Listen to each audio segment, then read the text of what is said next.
student from Paradigm English Language School. And I'm here with you. I am a student of IC English Language School. Today we will practice a conversation. So let's go. Do you have any hobbies? Of course, I have several hobbies. Can you tell me more about your hobbies? First of all, I like reading. What kind of book do you read? I usually read history book, and I also like motivation books. Where do you often buy books from? I usually buy from Biblioteca, and some of my books are from my friend. They give me as a birthday present. Oh, I see. What is your other hobby? I also like to do sports such as football, badminton, and swimming.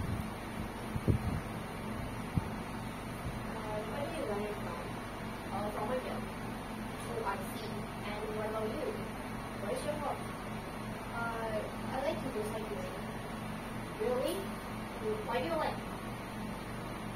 I think because it helps me exercise my legs. Where do you go cycling?